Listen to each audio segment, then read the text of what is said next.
저희 엄마는 제가 어릴 적부터 동네에서 술 장사를 하셨습니다.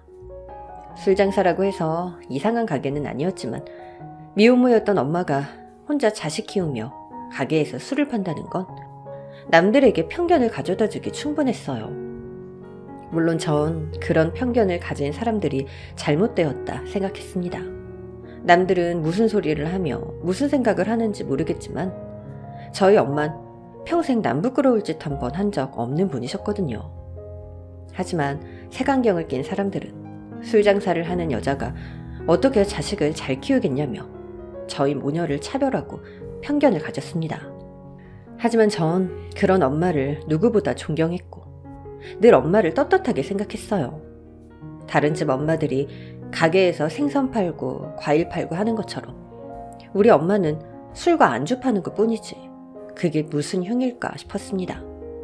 그래서 전 저희 엄마를 흉보거나 놀리는 친구들이 있으면 주저하지 않고 나섰고 가끔은 때려서 울리기도 했었어요. 덕분에 어릴 적부터 제 별명은 여자 깡패였습니다. 절 그렇게 부르는 건 어른들도 마찬가지였어요. 제가 또래 애들에게만 그렇게 행동했던 게 아니라 저보다 한참 큰 어른들 앞에서도 참지 않고 나섰거든요. 술 장사한다고 우리 엄마를 무시하거나 치근대는 아저씨들이 있으면 손을 물어뜯고 상을 엎어서라도 엄마를 지켰습니다. 그러다 보니 동네에서는 절 모르는 사람이 없었고 악바리에 깡패라고 눈총을 받았지만 덕분에 엄마를 무사히 지켜낼 수 있었어요. 엄마는 혹시나 제가 그러다 다칠까봐 저를 말리셨지만 전 엄마를 지키기 위해 그렇게 할 수밖에 없었습니다. 집에 남자 없이 여자들만 살다 보니 자연스럽게 제가 독해질 수밖에 없었거든요. 그렇게 악으로 깡으로 살았던 전 약자들을 보호하고 싶었고 반면 남자들은 혐오했어요. 어릴 적부터 워낙 진상 손님들을 많이 보다 보니까 동네 아저씨들이 다 지긋지긋하더라고요. 집에 처자식 있으면서 우리 엄마 손 한번 붙잡아 보려 수작 부리는 남자들이 너무나 싫었습니다. 게다가 우리 엄마는 미혼모였고 전 우리를 버린 아버지를 증오했습니다. 엄마가 아버지 얘기는 일절 해주지 않으셨지만 적어도 아버지라는 사람이 살아있다는 건 눈치채고 있었거든요.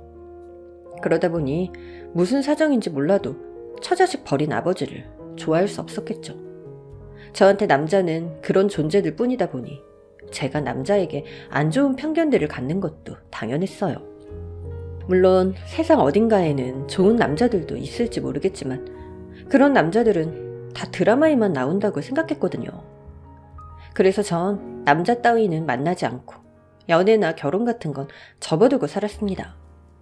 그리고 오로지 엄마를 행복하게 해주기 위해서 열심히 공부만 하고 지냈죠.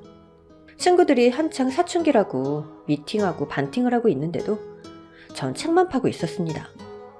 형편도 넉넉하지 않은 탓에 학원도 잘 다니지 못했지만 전 독학으로 공부했어요. 그렇게 다른데 한눈 안 팔고 공부만 한 덕분인지 전 바라던 대로 명문대에 합격할 수 있게 되었습니다. 그리고 어느새 시간이 흘러서 학교를 졸업하고 취업만 남겨두게 되었죠. 전 또다시 취업을 위해 열심히 노력했어요.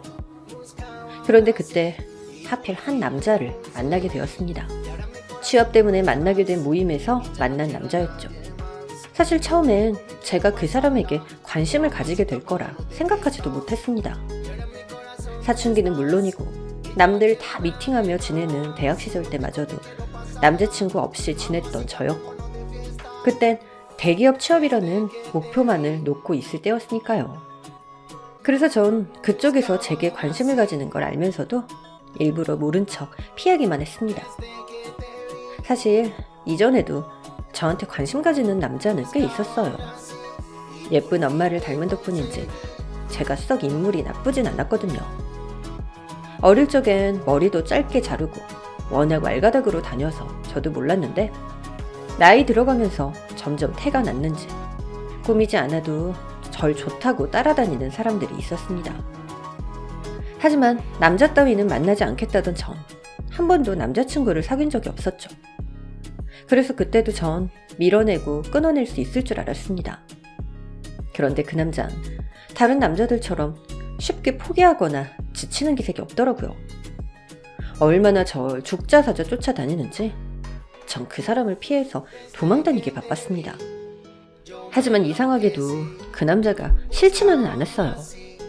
그 사람이 저에게 너무 다정한 모습을 보여서 그런지, 잘해줘서 그런지 모르겠지만 그건 생전 처음 느껴보는 기분이었어요.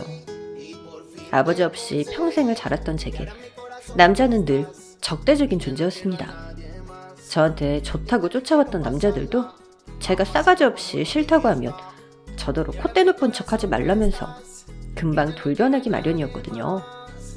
그래서 전 그 남자도 금방 변심할 거라 생각했어요. 그런데 그 사람은 몇 달이 지나도록 늘 한결같이 저에게 다정하더라고요. 심지어 제가 자기를 좋아해주지 않아도 괜찮다면서 말이죠. 대가 없는 사랑이 대체 뭘지 전 그 사람을 보며 조금씩 이상한 마음을 품게 되었습니다. 제가 알던 남자들과는 달라도 너무 다른 모습에 저도 모르게 점점 그 남자에게 끌릴 수밖에 없었어요. 타고난 성품인 건지 다정함이 몸에 배어있는 그 사람은 그동안 제가 몰랐던 따뜻함을 알려주었습니다.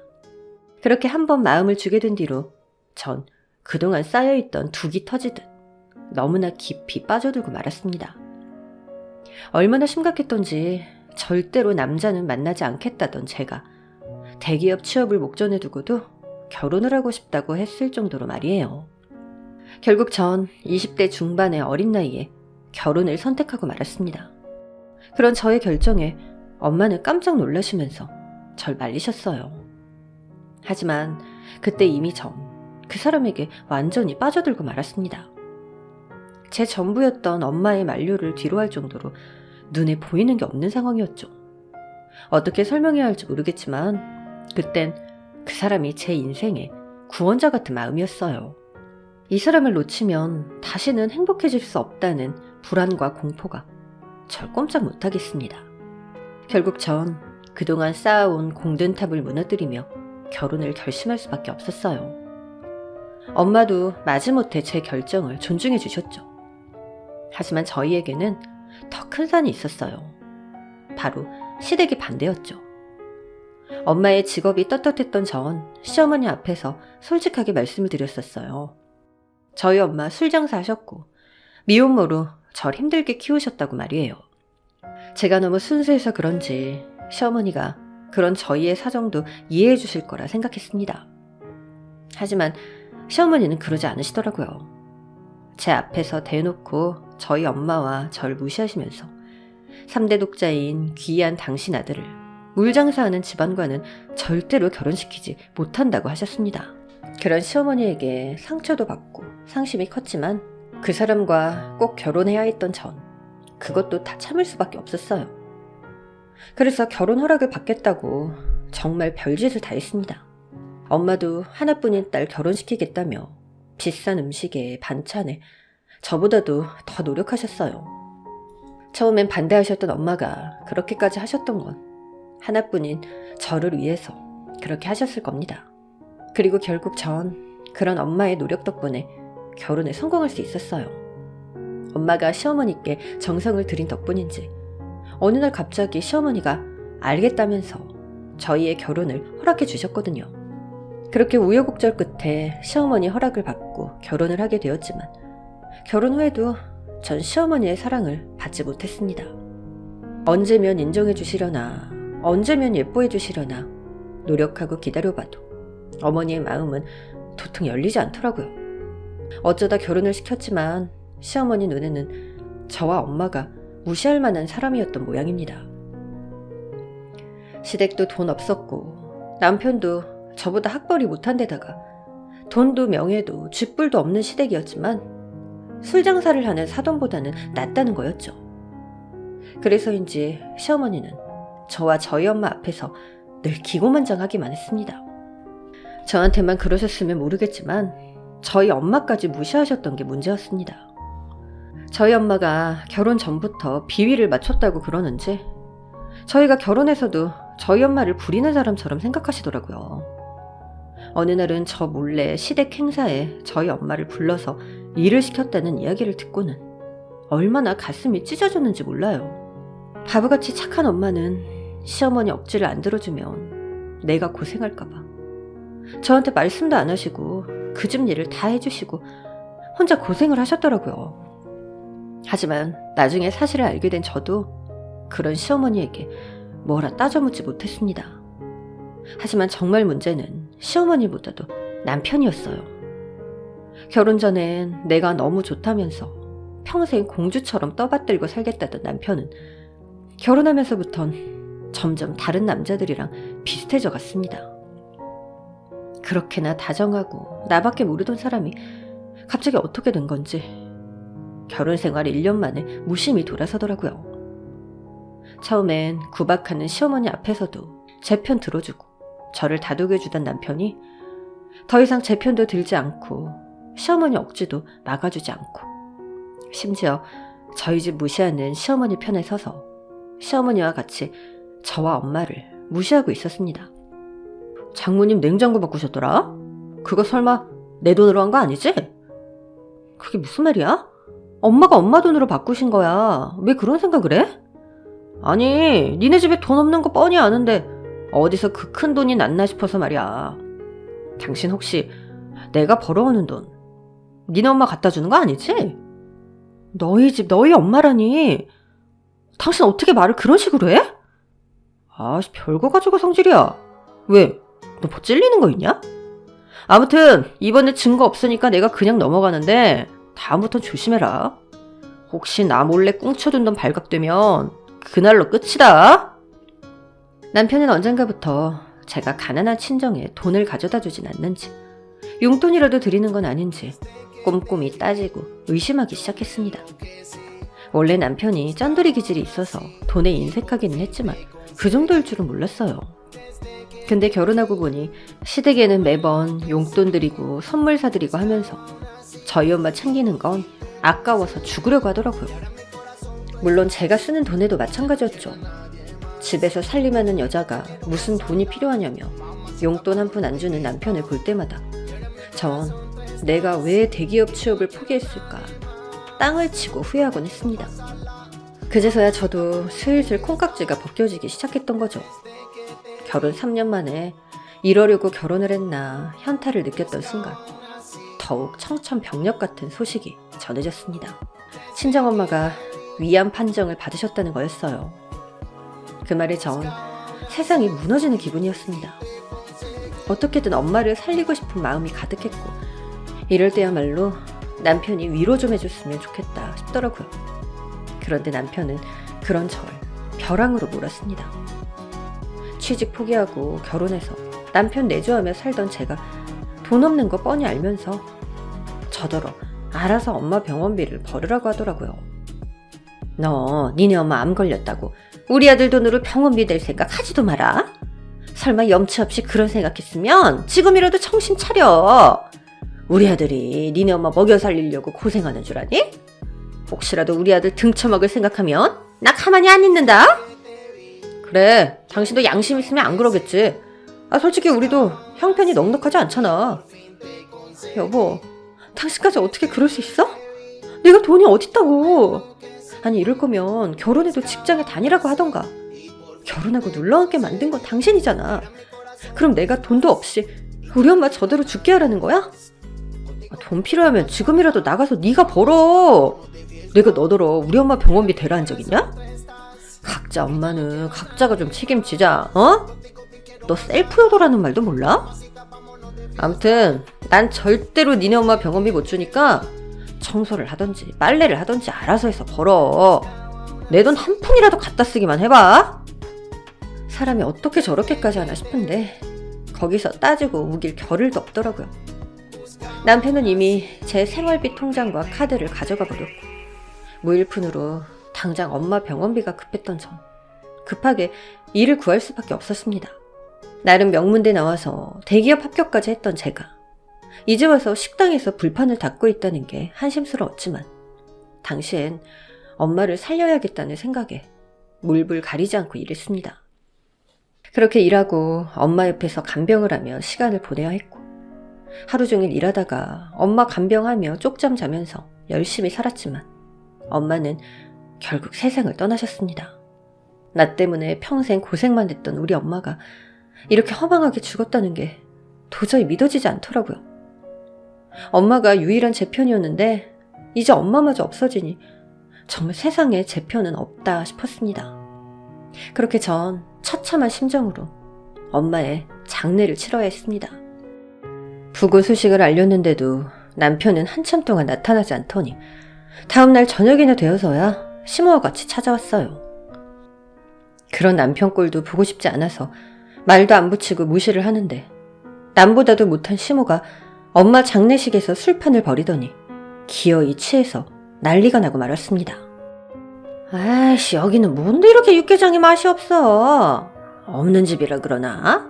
육개장도 맛대가리가 없네. 아유, 나 이거 못 먹겠으니까 다른 것 좀 갖고 와봐라 좀. 별 말도 안 되는 시비를 걸면서 진상을 부리는데 솔직히 평소에 시모 하던 짓이 있어서 그런지 새롭지도 않더라고요. 하지만 전 엄마 영정 앞에서까지 진상을 부리는 시모를 더 이상은 참을 수가 없었습니다. 너무나 화가 난 전 시모가 가지고 온 부조금을 찾아내서 시모에게 집어 던졌습니다. 자, 이깟 돈 필요 없으니까 지금 당장 이거 가지고 여기서 꺼져요. 지금 어디서 행패를 부리고 앉아있어. 육개장 맛 없으면 그 돈으로 나가서 사 먹으라고요. 뭐야? 너 지금 시애미한테 뭐라는 거니? 네 애미 죽었다고 눈에 뵈는 게 없어진 거야? 그럼 지금 내가 눈에 뵈는 게 있겠냐? 당신 아주 지긋지긋해. 이 악마 같은 년아. 당신 같은 악마가 아니라 우리 엄마가 죽은 게 억울해. 억울해 미치겠다고. 너 미쳤어? 우리 엄마도 뭐하는 짓이야? 그래. 너도 있었네. 니네 엄마만 그런 거 아니야. 너도 지긋지긋하다고. 넌 남편도 아니야. 이 개새끼야. 우리 이혼하자. 애초에 너 같은 거랑 결혼하는 게 아니었는데 내가 잠깐 미쳤었지. 이제야 내 정신이 돌아왔나 봐. 나 너랑 이혼할 거니까 당장 네 엄마 데리고 꺼져. 뭐? 인연이 진짜 겁대가리를 상실했나? 제가 이혼하겠다고 울부짖으며 난리를 부리자 열받은 시모가 제 머리를 잡아채더라고요. 그런데 그 와중 제가 눈이 돌았던 건 머리채가 잡힌 게 아니라 부조봉투 안에 들어있던 돈이었습니다. 실랑이를 하다가 봉투에서 돈이 삐져나오는데 고작 10,000원이 들어있더라고요. 얼마를 했던 그딴 돈 안 받겠다며 돌려줬더니 우리 엄마 장례식에 겨우 10,000원을 넣은 시모 때문에 전 완전히 이성을 잃어버렸습니다. 전 제 머리채를 잡고 있는 시모의 손목을 꺾어서 뿌리치고 제가 되려 시모의 머리채를 잡았어요. 그리고 머리털을 아주 다 뽑아버릴 요량으로 쥐고 흔들었습니다. 얼마나 쥐어뜯었는지 제 손이며 바닥으로 시모 머리칼이 한 움큼씩 떨어져 있더라고요. 마음 같아선 그대로 벽으로 얼굴을 쳐박아주고 싶었지만 엄마 장례를 지키지 못하고 감옥에 갈까 봐서 겨우 참았어요. 근데 그 꼴을 말리던 남편이 자기 엄마 구하겠다고 저한테 달려들더라고요. 솔직히 성인 남자가 달려드니까 무섭기는 했죠. 하지만 제가 누군가요? 왕년에 깡패 소리 듣던 저였기에 그런 남편을 가뿐히 제치고 오히려 달려오는 남편의 거시기를 발로 걷어찼습니다. 그랬더니 그 등신 같은 놈이 배를 부여잡고 바닥으로 고꾸라지더라고요. 유혈 사태는 내고 싶지 않았지만 혼자 2명을 해치우려니 더 방법이 없었죠. 결국 전 이판사판으로 밥상까지 뒤집어 엎으며 시모와 남편을 흠씬 두드려 주었습니다. 잡히는 대로 들고 때렸는데 제가 남편과 시모 얼굴에 육개장 그릇까지 집어 던졌네요. 결국 두 사람이 홀딱 젖어 비린내를 풍기고서야 저를 말리는 다른 사람들에 의해 상황이 정리가 되었습니다. 그리고 전 그제서야 엄마 장례식에서 무슨 짓을 했나 싶어서 현타가 몰려왔어요. 우리 엄마 마지막 가는 길마저 나 때문에 이렇게 지저분해지다니 죄송하고 서러운 마음에 눈물만 나오더라고요. 다행히 그 후로 겨우 정신을 차린 전 시모와 남편을 쫓아보냈고 저 혼자 조용히 엄마의 장례를 무사히 치를 수 있었습니다. 결혼 잘못하고 엄마까지 고생하게 만든 못난 딸이라 그 앞에서 눈물을 보일 염치도 없었지만 마지막까지 엄마를 괴롭힌 전 자책을 했어요. 그렇게 장례를 마치고 마음을 제대로 추스릴 새 없이 남편을 만나야 했습니다. 아직은 엄마를 보낸 그리움에 정신이 없었지만 저희 엄마의 영정 앞에서 그런 짓을 한 시댁 식구들이나 남편과 하루빨리 남남이 되고 싶었거든요. 그래서 전 곧장 남편을 찾아가서 이혼을 요구했습니다. 우리 이혼하자. 나 당신이나 당신 식구들 더 이상 보고 싶지 않고 앞으로 당신이랑 계속 같이 살 생각도 없어. 이혼해줘. 뭐? 이혼? 네가 이제 아주 박 나가자 이거구나. 이혼은 뭐 아무나 하냐? 너 같은 여자랑 여태 같이 살아준 나한테 고마워할 생각은 못하면서 이혼을 하자고? 나 그동안 당신이랑 어머니한테 많이 참았어. 결혼하고서 달라져버린 당신 때문에 기가 막힐 정도로 억울했지만 당신 같은 남자를 만난 것도 결혼도 다 내 선택이었으니까 내 책임이라 생각하고 견디고 있었다고. 덕분에 죄 없는 우리 엄마는 딸가진 부모로서 당신 어머니한테 괜한 무시까지 당하고 괴로웠지. 나도 이때까진 우리 엄마 속상할까봐 결혼생활 유지하고 싶었지만 당신이나 당신 가족들이 우리 엄마 영정 앞에서 한 짓 생각하면 더는 같이 못 살아. 아주 대단한 효녀 납셨네. 그럼 차라리 네 엄마 따라 같이 뒤지지 그랬냐? 왜 이제 와서 나한테 화풀이야? 당신 같은 사람과는 더 이상 말이 안 통하는 것 같다. 됐고 그냥 이혼해. 어차피 당신도 나랑 애정이 있어서 같이 사는 것도 아니잖아. 아직 애도 없는데 하루빨리 갈라서는 게 좋겠어. 그래, 어디 너 하고 싶은 대로 해.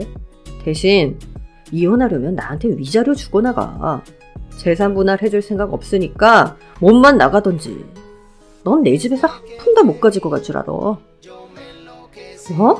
그런 말이 어딨어. 재산 분할은 당연한 거지. 네가 뭘 했다고 재산 분할을 해달라고 말해? 네가 나 대신 돈을 벌어서 뭘 했어. 내가 벌어준 돈으로 집에서 밥이나 축내던 게 네 몫이 어딨냐고. 혼인관계 3년 이상 유지하면 재산 분할 해야 된다고 하긴 했어. 나도 다 알아봤다고.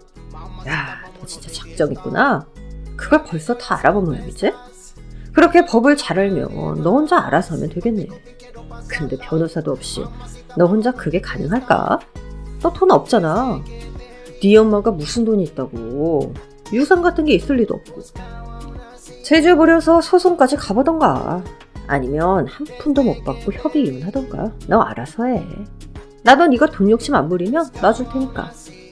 기가 막히게도 남편은 재산 분할은 한 푼도 못 해준다며 제게 억지를 부리고 있었습니다. 내가 여태 시댁의 남편에게 희생하고 봉사했던 게 얼만데 이제 와서 집에서 살림이나 했으니 몸만 나가라고 하더라고요.